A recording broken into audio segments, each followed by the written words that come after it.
Bonjour à toutes, bonjour à tous, bienvenue dans l'avant-match de Saint-Étienne-Marseille, 30e journée de Ligue 1, dernière ligne droite, il ne reste plus que 9 matchs à disputer, donc 27 points potentiels, il va falloir en prendre le maximum possible si l'on veut se maintenir. Un match qui se jouera donc à Geoffroy Guichard, dans un stade à guichet fermé qui a fait le plein, 42 000 supporters seront réunis, que ce soit même dans tout le stade et dans le parcage visiteur, puisque les Marseillais sont malheureusement interdits de déplacement. Toutes les places ont donc été vendues à des supporters stéphanois. Ce sera l'occasion également pour les Green Angels de fêter leurs 30 ans lors de ce match. Ils appellent d'ailleurs au rassemblement pour tous ceux qui vont devant le COP Sud à partir de 17h30. Tout est réuni, la fête promet d'être belle. Pour cela, il va falloir que les Stéphanois réalisent un très gros match parce qu'on verra que cette équipe marseillaise, elle n'est pas facile à battre. Cette rencontre se disputera sur Canal+, décalé à partir de 21h. On est le samedi soir à 21h, donc les matchs sont sur Canal+. Donc je vous propose tout simplement de commencer cet avant-match entre Saint-Étienne et Marseille, certainement le vrai classique du football français. On commence donc sans plus attendre, c'est parti!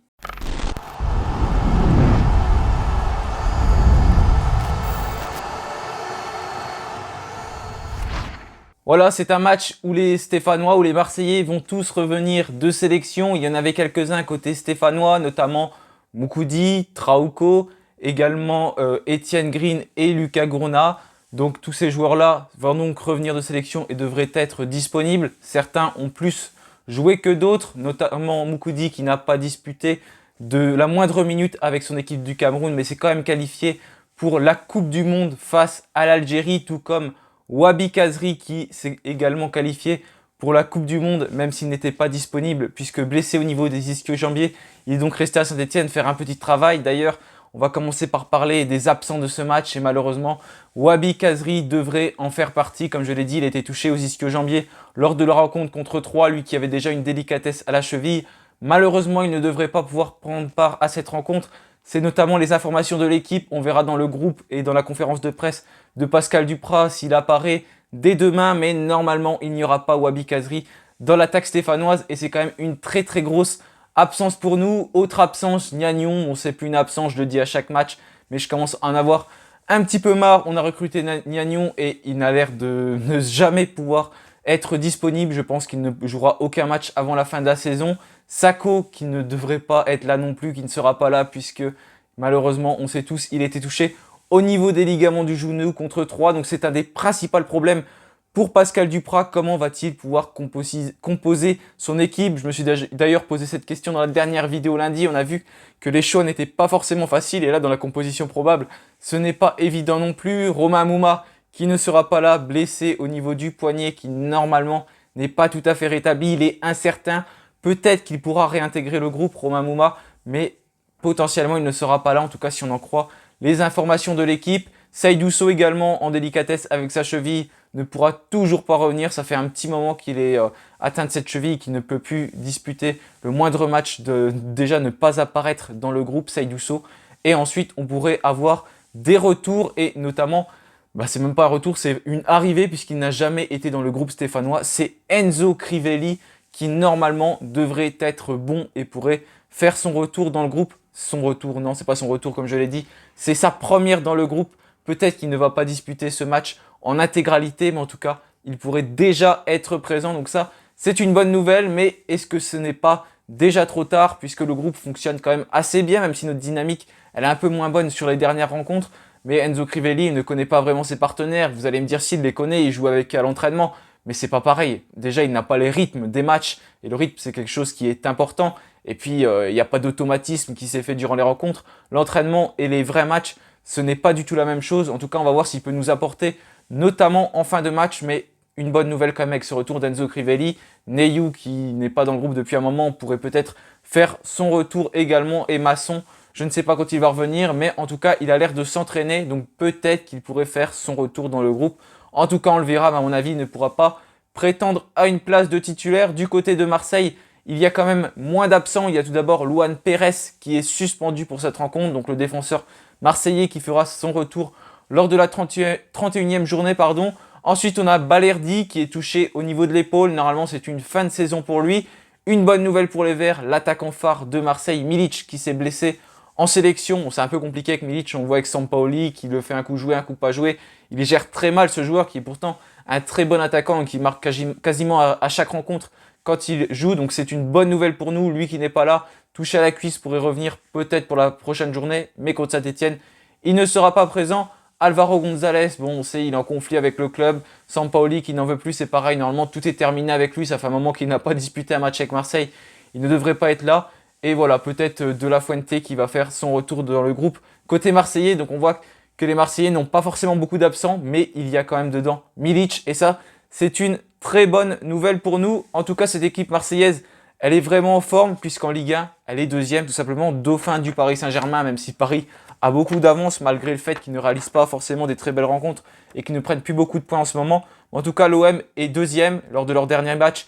Ils ont battu Nice pour prendre cette deuxième place. Ils étaient à égalité de points avec eux. Et derrière, ça bataille beaucoup avec Rennes, Strasbourg. Derrière, tout le monde bataille pour ce podium. Donc, c'est une équipe qui a des enjeux forts dans cette fin de saison, tout comme nous. Mais eux, c'est plutôt des enjeux de Ligue des Champions, de podium, alors que nous, c'est plutôt des enjeux de maintien. Mais en tout cas, ils ont 15 victoires, 8 nuls, 6 défaites, 45 buts marqués, 27 buts encaissés. Marseille, il a une particularité, cette équipe, c'est que chez eux, à domicile, ils peinent vraiment à gagner des matchs, alors qu'à l'extérieur, c'est tout simplement la première équipe à l'extérieur avec 30 points pris, donc depuis le début de la saison.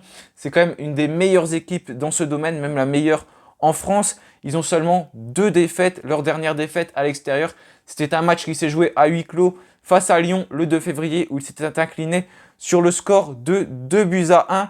Donc en tout cas, on voit que c'est quand même une très belle équipe. Leur dernière victoire, c'était contre Nice. Ils ont réussi à battre cette équipe sur le score de 2-1. Je n'ai pas regardé ce match, mais ça a été compliqué apparemment pour eux. La chance a bien tourné en tout cas. Ils ont réussi donc à renverser cette équipe niçoise pour s'imposer sur le score de 2-1. Une chose qu'ils avaient peiné à faire dernièrement, notamment en Coupe de France où ils avaient perdu 4-1 du côté de l'Alliance Rivera. Donc si on revient sur les derniers matchs de Marseille, tout d'abord, je l'ai dit, c'est cette victoire contre Nice, 2-1.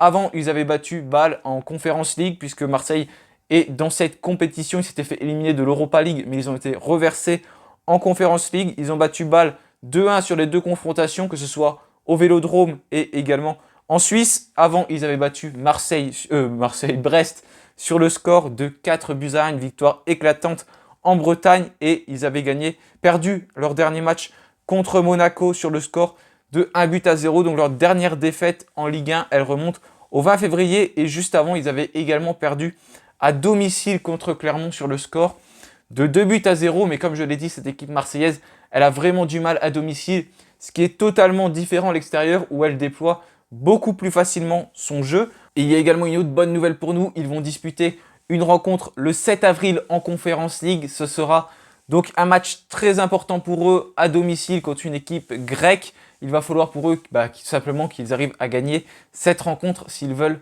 continuer la compétition pour aller plus loin, même s'il y a un match retour, mais ils ne seront pas à Marseille au Vélodrome. Donc ça, c'est une bonne nouvelle pour nous, parce que peut-être qu'ils vont faire un petit peu tourner. On a des joueurs qui étaient en sélection avant, et puis il y aura ce match, mais bon, il est quand même jeudi, donc c'est assez tard. On peut plus imaginer que cela va poser des soucis lors de la prochaine rencontre, donc j'imagine qu'ils vont jouer dimanche prochain.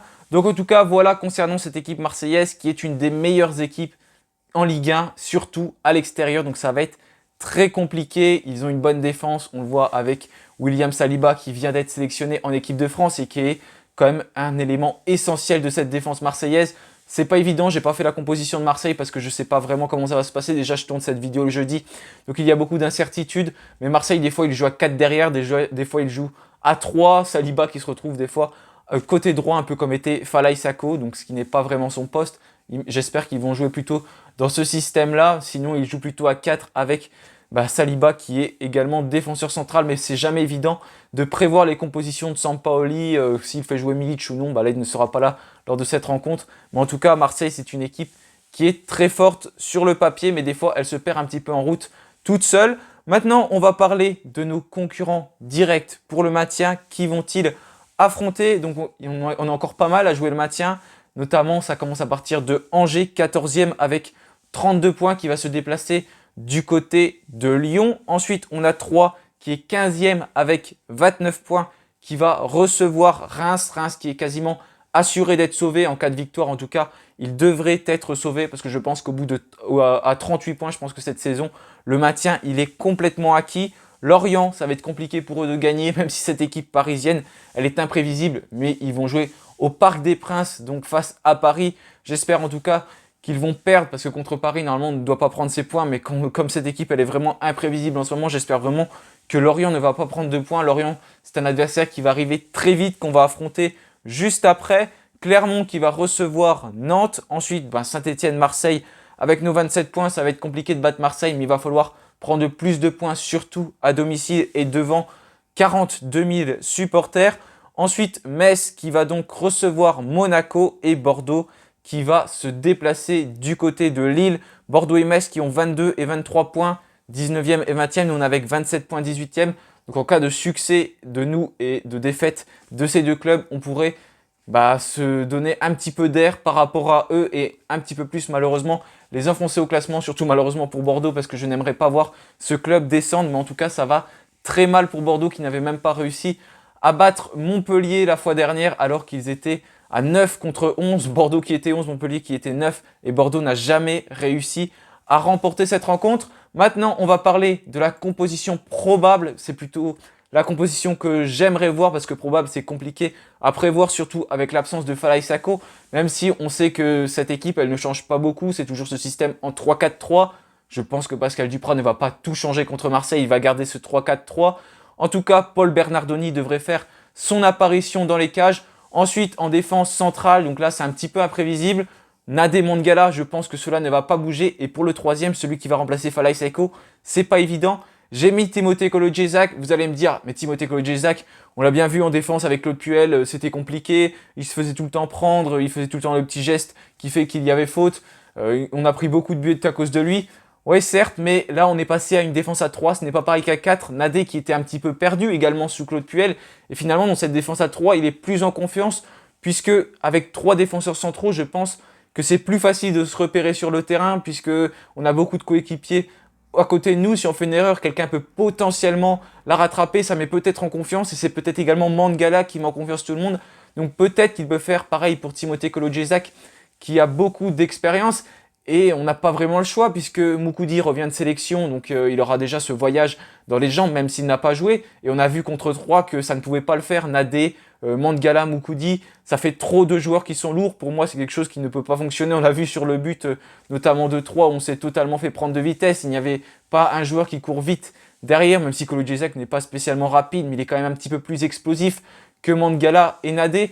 Et j'aimerais bien voir Bakayoko, mais apparemment Pascal Duprat a l'air de ne pas lui faire confiance. Il avait quand même joué 2 matchs et depuis il est complètement sorti des radars, ce que je trouve un peu dommage. J'aimerais bien qu'il le réintègre dans le groupe, mais je ne le vois pas mettre titulaire. On a Seydou Sow qui est blessé. Voilà, on voit qu'on n'a pas grand monde à mettre à ce poste de défenseur central. Soit le joueur ne convient pas, soit il est blessé, ou soit tout simplement Pascal Duprat ne leur fait pas confiance. Donc peut-être que Timothée Kolo-Djezak pourrait bien dépanner dans cette défense à 3. Mais ça me paraît très étonnant parce que au poste de piston gauche, je le vois mal mettre Miguel Trauco. C'est pareil, Miguel Trauco, il revient de sélection, j'ai oublié de le dire tout à l'heure. Mais il était avec le Pérou. Normalement, il devrait revenir. Quand je tourne cette vidéo, il devrait juste être revenu. Donc jeudi soir, jeudi après-midi. Donc normalement, Miguel Trauco pourrait prétendre à une place dans le groupe. On a vu qu'avec Pascal Duprat, ça passait pas forcément. Même si c'est un joueur que j'aimerais bien voir à ce poste. Pour moi, il convient beaucoup plus que Timothée Kolo-Djezak. Donc c'est pour ça que j'aimerais bien le voir au poste de piston gauche. Mais à mon avis, Pascal Duprat va plutôt mettre Timothée Kolo-Djezak, comme je l'ai précisé, en bas de l'écran. Et peut-être que du coup, en défense centrale, ça ferait qu'il mettrait quelqu'un comme Lucas Gourna. Mais j'ai pas envie de mettre ce joueur parce que je pense qu'il est essentiel au milieu de terrain en ce moment. Avec Mady Camara, c'est peut-être le milieu qui fonctionne le plus. Donc j'ai pas forcément envie de mettre Seydou Youssouf qui n'était pas convaincant sur les derniers matchs. Et le fait de mettre un Lucas Gourna ou un Mady Camara en défense centrale, peut-être que Mady Camara d'ailleurs correspondrait mieux que Lucas Gourna. Mais voilà, on se priverait d'un élément essentiel au milieu de terrain. Je trouve ça dommage contre l'Olympique de Marseille. Donc c'est pour ça que j'aimerais voir ce milieu de terrain-là. Ensuite, au poste de piston droit, ça ne devrait pas changer. Je pense que Thioub a complètement pris ce poste. Et de toute façon, je ne vois pas qui il pourrait mettre d'autre. C'est pareil, si on passe à une défense à 4, qui on va mettre au poste de latéral droit parce que Thioub ne conviendrait pas à ce poste. Et ensuite, Masson, il est trop juste, il revient juste de blessure. On ne sait pas du tout son état de forme.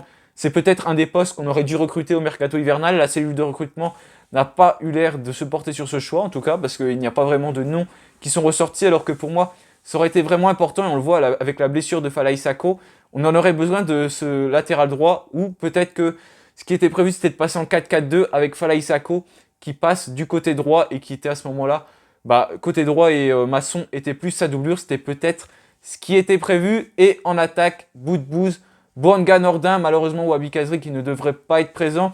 Ça m'embête un peu de titulariser Nordin parce qu'on a vu qu'il était meilleur quand il rentre. Mais je pense que si Kazri n'est pas là, Nordin pourrait faire son apparition. C'est ce qu'on a vu. Kazri qui n'était pas souvent là en ce moment et Nordin qui était donc titulaire, tout comme Boudbouz et Bouanga. Donc en tout cas, ce trio d'attaque là, ça devrait être celui-là si Kazri n'est pas là.